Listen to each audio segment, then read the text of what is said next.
అందరికీ నమస్కారాలు.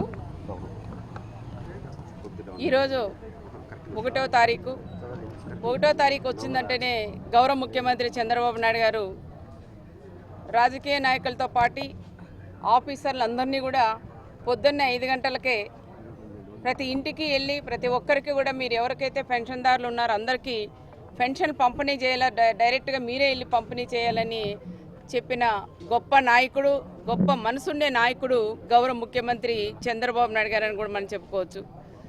ఎందుకంటే వాళ్ళు వెళ్ళి తీసుకునేదానికన్నా మనమే డైరెక్ట్ వాళ్ళ ఇంటికి వెళ్ళి ఇస్తే చాలా ఆనందంగా ఉంటారనే ఆలోచనతో గౌరవ ముఖ్యమంత్రి చంద్రబాబు నాయుడు గారు కూడా ప్రతి నెల ఒక జిల్లాకు తప్పనిసరిగా వెళ్తారు. ఈరోజు కూడా కడప జిల్లా కూడా పర్యటిస్తున్నారు. పెన్షన్లో భాగంగా పెన్షన్లు ఇచ్చినప్పుడు కానీ మీటింగులు పెట్టినప్పుడు కానీ జనాలను తోలాలనే ఆలోచన లేకోకుండా ఏ గ్రామానికి వెళ్తే ఆ పంచాయతీ సంబంధించిన లీడర్లు కానీ కార్యకర్తలు కానీ గ్రామస్తులందరినీ కూడా పిలిపించి తను మీటింగ్ కూడా పెట్టుకునింది మనకందరికీ కూడా తెలుసు. ఈరోజు కూడా మేము కూడా పాపంపేట పంచాయతీకి కూడా వచ్చినాం. ఇక్కడ కూడా మనం పెన్షన్లన్నీ కూడా పంపిణీ చేయడానికి వచ్చినాం. అతి ముఖ్యంగా ఎవరికైతే భర్త చనిపోయింటారో అలాంటి పెన్షన్లు కూడా మన అనంతపురం జిల్లా ఉమ్మడి జిల్లాలో 9,000 మంది పెన్షన్లు కూడా వచ్చినాయి. వాళ్ళందరికీ కూడా కొత్త పెన్షన్లు ఎవరికైతే వచ్చినాయో అవన్నీ కూడా ఈరోజు పంపిణీ కూడా చేస్తున్నాం. దాంట్లో భాగంగా మా రాప్తాడు నియోజకవర్గంలో దాదాపు 631 భర్త చనిపోతే భార్యకి ఇచ్చే పెన్షన్లు కూడా దాదాపు 631 పెన్షన్లు కూడా ఈరోజు ఇస్తున్నాం. ఇంకా కొంతమంది అంటే దాదాపు 4-5 సంవత్సరాల నుంచి పెన్షన్ లేని వాళ్ళు, భర్త చనిపోయిన వాళ్ళు కానీ, వితంతులు కానీ, వికలాంగులు కానీ ఇలాంటివి కూడా చాలామంది పెన్షన్ మాకు రాలేదక్క అని పాపంపేటకు వచ్చినప్పుడు కూడా మమ్మల్ని కూడా అడిగారు. తప్పకుండా అలాంటి వాళ్ళకు కూడా ఎవరు కూడా బాధపడాల్సిన అవసరం లేదు. ప్రతి ఒక్కరికి ఎవరైతే అర్హులు ఉన్నారో వాళ్ళందరికీ కూడా పెన్షన్లు గౌరవ చంద్రబాబు నాయుడు గారు త్వరగానే ఇస్తారని వాళ్ళందరికీ కూడా నేను తెలియజేస్తున్నాను. ఆ రకంగా చూస్తే మా రాప్తాడు నియోజకవర్గంలో 42,000 మందికి ఈరోజు మనం పెన్షన్లు కూడా పంపిణీ కూడా చేస్తున్నాం. దాదాపు 19 కోట్ల పైన ఈరోజు ఒక రాప్తాడు నియోజకవర్గానికి ఇంత అమౌంట్ కూడా ఇస్తున్నామంటే అది గ్రేట్ చంద్రబాబు నాయుడు గారని కూడా చెప్పుకోవచ్చు. ఒకరికి ఇప్పుడే మనం ఒక వికలాంగురికి కూడా మనం చూసాం. కానీ నడవలేని వారు ఆ ప్రభుత్వం ఉన్నప్పుడు కేవలం 5,000 ఇచ్చేవాళ్ళు. కానీ చంద్రబాబు నాయుడు గారు వచ్చిన తర్వాత మాలాంటి ఫ్యామిలీని కూడా గుర్తించి ఈరోజు 15,000 చేసిన దానికి ఆయన ఇంకా మా ఆవశ్య కూడా పోసుకొని 100 ఏళ్ళు ఉండాలమ్మా అని ఆ తల్లిదండ్రులు కూడా ఆయనకి ఆశీర్వదించింది కూడా మనం అందరూ కూడా కళ్ళారు కూడా చూసాం. ఇది చంద్రబాబు నాయుడు గారి ప్రభుత్వం అని ప్రత్యేకంగా కూడా చెప్తున్నాం.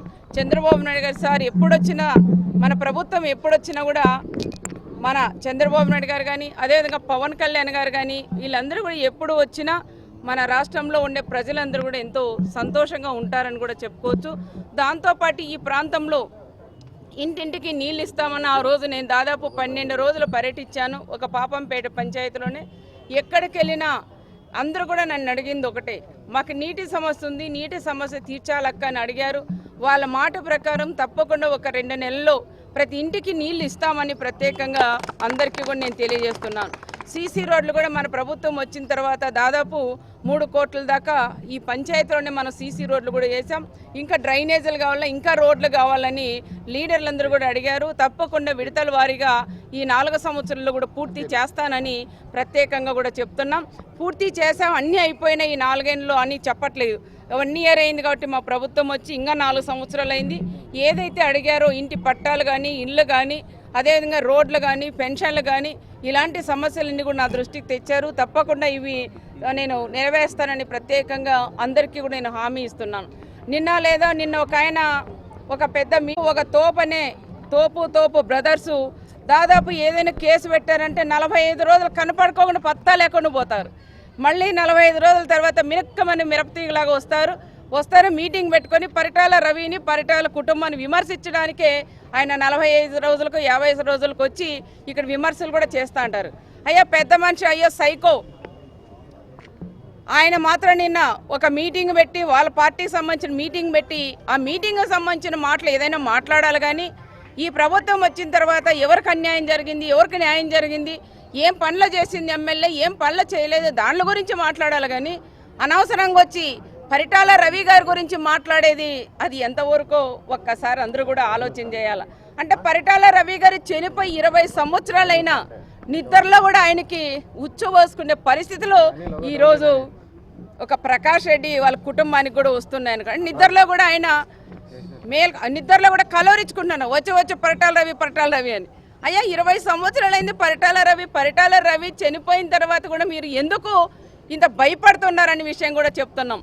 ఏ రోజు మీటింగ్ పెట్టినా ఏ రోజు పబ్లిక్ మీటింగులు పెట్టినా పరిటాల రవి గారి పేరు ఎత్తంది. ఏ రోజైనా నువ్వు మీటింగ్ పెట్టావా అని ఆయన్ని కూడా ప్రకాష్ రెడ్డిని కూడా నేను అడుగుతున్నాం. నువ్వు 45 రోజులు ఒక చిన్న కేసు పెడుతున్న పరారైపోతున్నావు. నీ కార్యకర్తలందరినీ కూడా వదిలేసి నువ్వు పరిగెత్తుతున్నావు. మళ్ళీ అవన్నీ అయిపోయి కోర్టులో నువ్వు తేల్చుకున్నాక మళ్ళీ వచ్చి 2 రోజులు మాట్లాడతావు. ఏదైనా కేసు పడిందంటే మళ్ళీ పరిగెత్తిపోతున్నావు. అంటే జనాల్ని రెచ్చగొట్టేదానికి గ్రామాలకు వస్తున్నాడు.